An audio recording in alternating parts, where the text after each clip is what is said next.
अब मैं जरा दूसरे इलाके की हम बात कर लेते हैं, मैं फिर आपके पास आता हूं, बस मुझे 30 सेकंड का वक्त दीजिएगा। रीजन नंबर 2 की हम बात करते हैं, यानी 2 जिले और 21 विधानसभा सीटों वाले गढ़वाल के जो मैदानी इलाके हैं, गढ़वाल प्लेन्स जिनको हम कहते हैं। तो इंडिया टीवी और ग्राउंड रिसर्च जीरो के ओपिनियन पोल के मुताबिक यहां बीजेपी को 42% वोट जो है मिलने का अनुमान है, और वोट शेयर के लिहाज से कांग्रेस को 39% वोट मिल सकता है। तो यहां पर बीजेपी 3% मार्जिन के साथ आगे हमारे सर्वे में दिखाई दे रही है। आम आदमी पार्टी को 6% का करीब वोट शेयर जो है यहां मिल सकता है, और बीएसपी को 8% वोट जाता हुआ दिखाई देता है, और अन्य के खाते में 5% वोट जो है वो जा सकता है। गढ़वाल के मैदानी इलाकों में पार्टियों का वोट परसेंटेज आपने देखा। अब सवाल है कि देहरादून और हरिद्वार के इलाके किस पार्टी को कितनी सीटों के हिसाब से जाते दिखाई देते हैं, तो वो भी हम आपको अब दिखा देते हैं।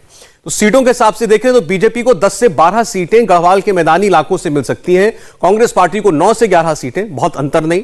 आम आदमी पार्टी को कोई सीट जाती दिखती नहीं है, बसपा को कोई सीट मिलती नहीं दिख रही, और अन्य को भी कोई सीट जो है वो जाती हुई दिखाई नहीं दे रही है। तो कुल मिलाकर के आप अगर कहें तो गढ़वाल की जो परिस्थिति है उसके मुताबिक कांटे की टक्कर है, सीटों के लिहाज से भी और साथ ही साथ वोट शेयर के लिहाज से भी। तो उत्तराखंड की टैली पर भी अब आप जो है वो नजर रखिएगा। हम आपको दो रीजन जो है वो हम आपको दिखा चुके हैं। गढ़वाल प्लेन्स में नफा नुकसान की बात करें तो 2017 के मुकाबले 2022 में बीजेपी को 5 से 7 सीटों का नुकसान हो रहा है। बीजेपी की टैली 17 में 17 सीटों पर थी और 22 में ये 10 से 12 सीटों पर आती हुई दिखाई दे रही है। कांग्रेस की टैली में इजाफा होता दिखाई दे रहा है। 2017 में कांग्रेस को यहां से 4 सीटें मिली थी और 2022 में कांग्रेस पार्टी 9 से 11 सीटें जीतती हुई दिख रही है, यानी 5 से 60 सीटों का फायदा गढ़वाल प्लेन्स में कांग्रेस पार्टी को हो रहा है। आम आदमी पार्टी की बात करें तो एक भी सीट मिलने का अनुमान नहीं है।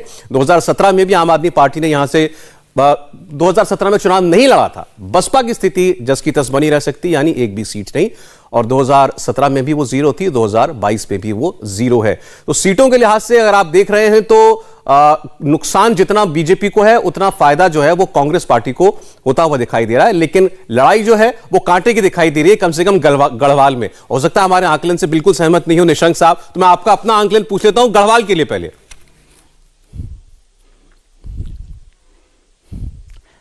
मैं समझता हूं कि अब बिल्कुल समय निकट है, लेकिन हम बहुत आगे हैं।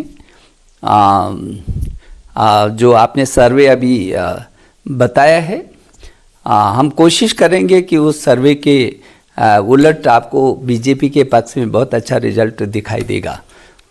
कारण क्या है कि अभी चारधाम महायोजना के तहत 12,500 करोड़ रुपया सुरक्षित और 24 घंटे की जो यातायात, जिसमें गढ़वाल के विकास की आधारशिला बनी, 16,500 करोड़ रुपए की ऋषिकेश, हरिद्वार, ऋषिकेश, कर्णप्रयाग और रेलवे लाइन से लेकर के, यदि यहाँ के विकास की बात करेंगे, हरिद्वार अकेले 50 वर्षों में जितना विकास का काम नहीं हुआ उतना 5 और 7 साल में हुआ है।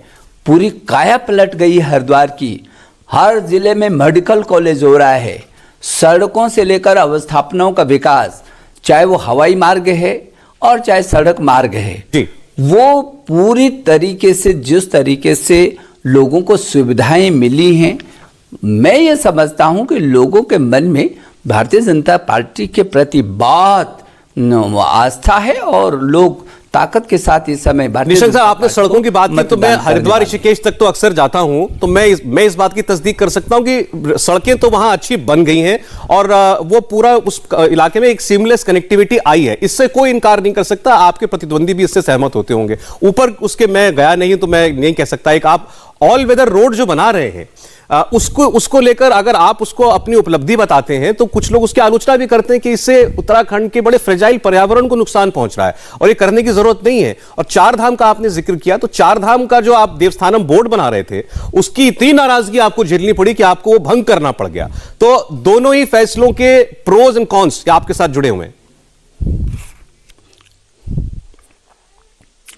देखिए, यदि आप देखेंगे, मुझे मालूम नहीं कि कौन लोग विरोध कर रहे हैं।